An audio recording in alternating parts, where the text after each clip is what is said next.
জাতীয় সড়কের সাইড ওয়াল ধসে পড়ে বিপত্তি। পূর্ব বর্ধমানে ঘটনা। পূর্ব বর্ধমানের মেমারি সরডাঙ্গা এলাকায় ১৯ নম্বর জাতীয় সড়কে বর্ধমানমুখী লেনে আপাতত যান চলাচল বন্ধ রয়েছে। বর্তমানে সার্ভিস রোড দিয়ে যান চলাচল হচ্ছে। দিনের বেলাতে এই দুর্ঘটনা ঘটায়, যে ক্ষেত্রে বড় দুর্ঘটনা এড়ানো সম্ভব হচ্ছে, তবে এই মুহূর্তে কিন্তু যান চলাচল একটা দিক দিয়ে হচ্ছে।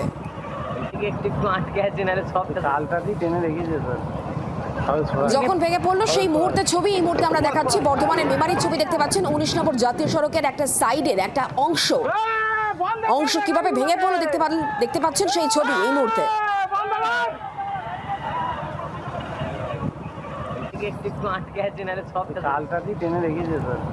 দিনের বেলায় এই দুর্ঘটনা ঘটার জন্য বড় সড়ো কোনো দুর্ঘটনা এড়ানো গিয়েছে, তবে ছবি দেখতে পাচ্ছেন আপনারা যথেষ্ট ভয়াবহ। পূর্ব বর্ধমানের মেমারির সরডাঙ্গা এলাকার ১৯ নম্বর জাতীয় সড়কের এই ছবি, যেখানে বর্ধমানমুখী লেনে আপাতত যান চলাচল বন্ধ রয়েছে। অন্য একটি সাইড দিয়ে সার্ভিস রোড দিয়ে যান চলাচল এই মুহূর্তে হচ্ছে।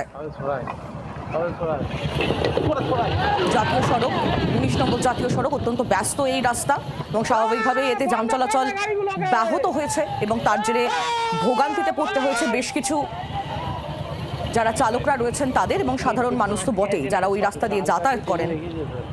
কিন্তু দুর্ঘটনার মুহূর্তেও সেটা সকালের দিকে, বেশ সকালের দিকে হওয়ায় ব্যস্ত সেই সময় ছিল না রাস্তা, তাই বড় সড়ো কোনো দুর্ঘটনা ঘটেনি।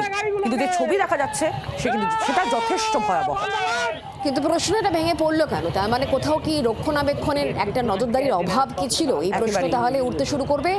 তার কারণ অবশ্যই খুঁজে বার করা হবে, কারণ যে ছবি আপনারা দেখতে পাচ্ছেন কোনো দুর্ঘটনা ঘটেনি, কিন্তু ঘটতে কতক্ষণ এই যদি সার্বিক ছবি থাকে। একেবারে এই মুহূর্তে সেই ছবি দেখাচ্ছি। বর্ধমানমুখী লেন ১৯ নম্বর জাতীয় সড়ক, সেই জাতীয় সড়কের একাংশ কিভাবে ভেঙে পড়ছে সেই ছবি আপনারা দেখতে পাচ্ছেন। ভাগ্যিস সেখানে তখন ওই মুহূর্তে কোনো যান চলাচল করছিল না, তাহলে যে বড় ঘটনা ঘটতে পারতো সেটা আজ করাই যাচ্ছে। ছবি দেখেই বুঝতে পারছেন আপনারা এই মুহূর্তে সার্ভিস রোড দিয়ে যান চলাচল করছে। একেবারে কি চাঙড় ভেঙে পড়ে, হুড়মুড়িয়ে মারাত্মক এই পরিস্থিতি।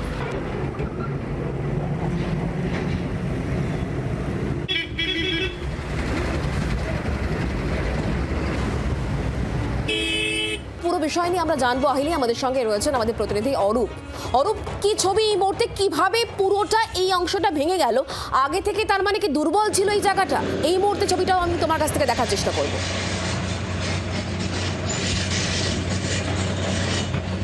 দেখো, তোমাকে প্রথমেই বলে রাখি, এই জাতীয় সড়ক সম্প্রসারণের কাজ শুরু হওয়ার পর, অর্থাৎ মাত্র মাস দশেক আগে এই এলাকার অর্থাৎ মেমারির সরডাঙ্গা এলাকার কাজ সম্পন্ন হয়েছে এবং 6 লেনের কাজ সম্পন্ন হয়েছে।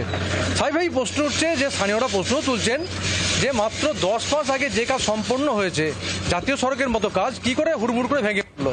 এবং সব থেকে বড় প্রশ্ন, যদি এটা রাতের দিকে ঘটতো, জাতীয় সড়ক মানেই এই রোড প্রচন্ড ব্যস্ততম রোড এবং সবসময় এই লেনে গাড়ি চলাচল করে। যদি রাতের দিকে ঘটনা ঘটতো তাহলে কিন্তু বড় সড়ো দুর্ঘটনা ঘটতো। দিনের বেলায় দুর্ঘটনা এই সড়কের একটা অংশ হুড়মুড় করে ভেঙে পড়ার জন্য যারা স্থানীয় বাসিন্দা তারা তৎক্ষণাৎ সঙ্গে সঙ্গে একদম ছুটে গিয়ে, অর্থাৎ এই লেনের উপরে তারা গাড়িগুলো থামায় এবং দুর্ঘটনার হাত থেকে তাদের রক্ষা করে। এখন দেখতে পাচ্ছ যে একটা বড় অংশ এখানে ধসে গেছে এবং সাইড লেন। সব থেকে গুরুত্বপূর্ণ বিষয় হলো যে দুর্গাপুরগামী যে লেন, সেই লেনে এখন গাড়ি চলাচল বন্ধ করে দেওয়া হয়েছে এবং সার্ভিস রোড দিয়ে গাড়ি চলাচল করানো হচ্ছে। প্রশ্ন উঠছে যে এই লেনের কাজ 10 মাস আগে শেষ হয়েছে। মাত্র 10 মাস আগে শেষ হওয়ার পর কি করে এই কাজ এত বড় একটা দুর্ঘটনা ঘটলো।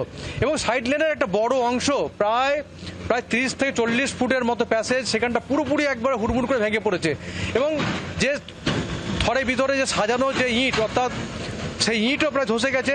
এবং বুঝতেই পারছো যে এই NH 19-এর যে একটা বড় অংশ ধসে গেছে, তার পাশাপাশি ভিতরের যে পিচের নিচে যে মাটির নিচে যে ডাস্ট, অর্থাৎ স্টোন পাথরের যে ডাস্ট, সে ডাস্টও বেরিয়ে গেছে। সুতরাং কাজের মান নিয়ে প্রশ্ন তুলেছেন স্থানীয়রা। তারা বারবার বলছেন যে এত বড় একটা কাজ কি করে এত বড় একটা অল্প সময়ের মধ্যে বললো। এবং তারা এটাও বলছেন যে বিভিন্ন সময় জাতীয় সড়ক কর্তৃপক্ষ তাদের অফিসাররা আসছেন, তারা এখানে চেকিং করছেন, ছবি তুলছেন, কিন্তু তারপর যে এখানকার গুণগত মান কতটা সেইটা তারা দেখছেন না। স্বাভাবিক প্রশ্ন উঠছে জাতীয় সড়ক কর্তৃপক্ষের কাজের ধরন নিয়ে। এই প্রশ্নের উত্তর আগামী সময়তে পাওয়া যায় কিনা সেদিকে অবশ্যই অরূপ আমাদের নজর থাকবে। ধন্যবাদ আমাদের সঙ্গে সরাসরি থাকার জন্য। বাংলার আওয়াজ, বাঙালির আবেগ, জি 24 ঘন্টা।